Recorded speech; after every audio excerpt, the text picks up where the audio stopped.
الكرة العرضية البعيدة من هنالك بحثا عن ريان أيت نوري. ريان يخرج له من هنا مازا. إبراهيم يبحث عن المراوغة. مازا دخل. مازا تسديدة من مازا. أول تسديدة من إبراهيم مازا. الولد عمره 20 سنة.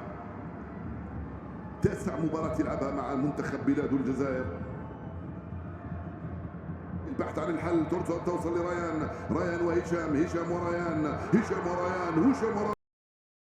فضلا وليس أمرا ادعمونا بلايك للفيديو واشتراك بالقناة. ركلة جزاء. هشام وريان وركلة جزاء. يا سلام.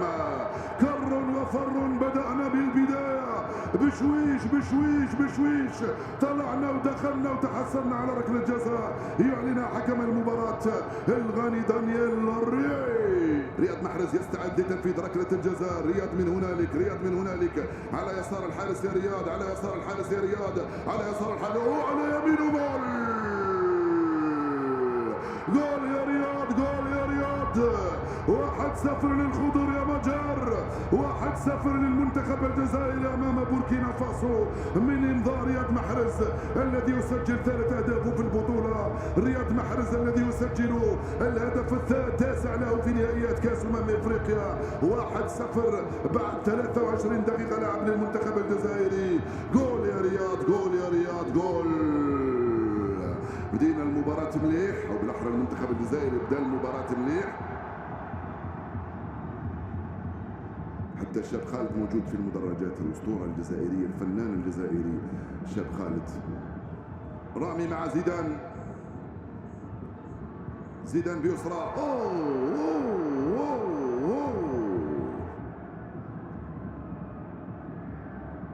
ها يا زيدانا. ها يا زيدانا. الوالد موجود. الوالد والام والاخ. الركنية تنفذ. القائمة الثانية راسي. خرجت سلامات هذه الكرة. وسلامات مرة ثانية. ضربت في القائمة الأيسر. شفتوا الاندفاع والقوة والحرارة الكبيرة. شوف ارتقاء رائع جدا من هنالك بواسطة وإدراجه. رياض وابراهيم 4 أمام 3. رياض وابراهيم وعمورة. رياض وابراهيم وعمورة. رياض وعمورة. رياض وعمورة. رياض وعمورة. رياض وعمورة. يا محمد. يا عمورة. ضاعت الفرصة. فرصة جول ثاني. كرة على الجهة اليسرى. حاولت المرور. بوركينابية 4 لاعبين. تغطية من هنالك من قبل زين الدين بالعيد. ما زالت بوركينابية. ما زالت بوركينابية. ما زالت بوركينابية. بينية الكرة لوطارة تراوري. تراوري يلعبها من هنا على الجهة اليسرى. هي صعبة. هي صعبة. مرة سلامات.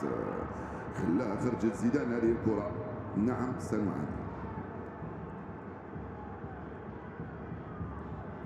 ظروف المباراة لم تخدمنا. يعني إصابة حجام بدأت. كل شيء بدأ من إصابة حجام.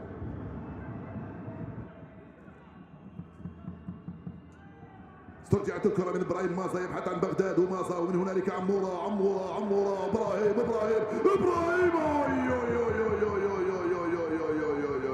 هايلة من بغداد لإبراهيم. خرجك وحدك يا إبراهيم. ضاعت فرصة الجول الثاني للمنتخب الجزائري. كرة من هنالك إبراهيم مازا. خطيرة. بغداد وإبراهيم. يا بغداد. بغداد ما زال. بغداد إبراهيم مازا. إبراهيم. لا كاد يأتي الجول الثاني. إبراهيم وبغداد وعيسى. من إبراهيم لبغداد لعيسى. كاد يأتي الجول الثاني. هاي اللعبة من إبراهيم لبغداد. لا مع ذلك رجعها بغداد لإبراهيم. إبراهيم مازا. هذه بعد السنتين وبعد 3 يا إبراهيم. هذول تسجلهم الأهداف كلهم تسجلهم بسهولة. بغداد يمر من الاول ودايو معاه. وبغداد ما زال معتمد بالكره. ارمي عليك يا بغداد. رجع من هنالك. تلعب لريان ايتولي. وصلت لهشام. يا هشام من هنا تلعب الكره. وصلت لعيسى ماندي. عيسى وبالغالي. وصلت بالغالي. هو الجول.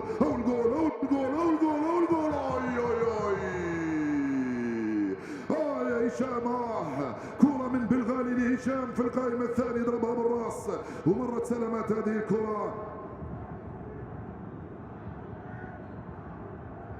يخرج بالكرة عيسى، لعبها من هنالك بروعة لابراهيم، يحاول يمر ابراهيم، ضيعتها، استرجعت مرة ثانية جزائرية. ابراهيم مازال لعبها من هنالك، رايان هرب، رايان دخل، رايان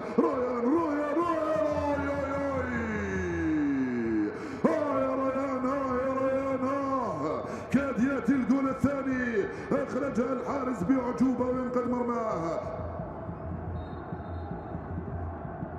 عائري على الجهة اليمنى، ياغو في الوسط، الكرة بوركينابية، عودة ابراهيم مازا، ما زالت الكرة ملعوبة في العمق، اسماعيل بن ناصر في صراع، حكم خلى اللاعب، لعبت على الجهة اليسرى، هي صعبة هي صعبة هي صعبة هي صعبة،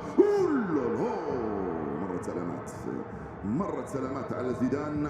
راح ندخل العشر دقائق الأخيرة من العموم، تعبتني عن المباراة.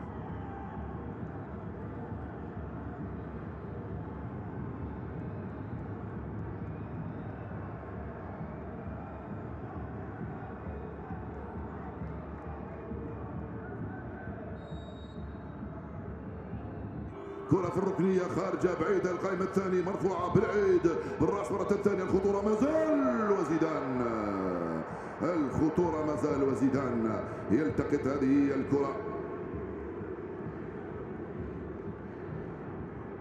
بوركينا فاسو، بوركينا فاسو، لا مرت سلامات، الكرة هذه مرت سلامات. تعبوا اللاعبين، بذلوا جهد كبير جدا في هذه المباراة، خاصة في الشوط الثاني.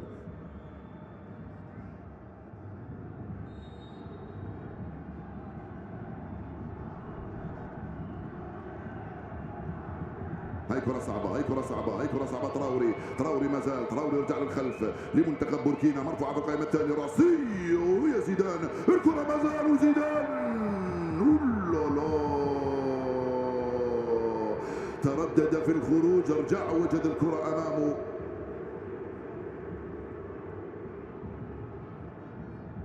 يا سيد الحكم، يا سيد الحكم، يصفر. فزنا بجدارة وباستحقاق، بصعوبة وبشق الأنفس، تصفيقة حارة قالها درياسة الراحل سنة 82، وقالها رابح مجار في المدرجات، صفق على أشباله، على أبنائه، على أبناء بلده، وهم يفوزون في هذه المباراة ب1-0 على منتخب محترم بوركينابي. لعب مباراة كبيرة، يشتكون للحكم، يقولوا له الوقت بدل الضياع أطول، ولكن الفوز كان جزائريا. مبروك للمنتخب الجزائري، مثل ما باركنا للسودان، نتمنى له التوفيق ايضا في مباراته الثالثه. الجزائر في الدور الثمن النهائي رفقه مصر العزيزه ورفقه نيجيريا.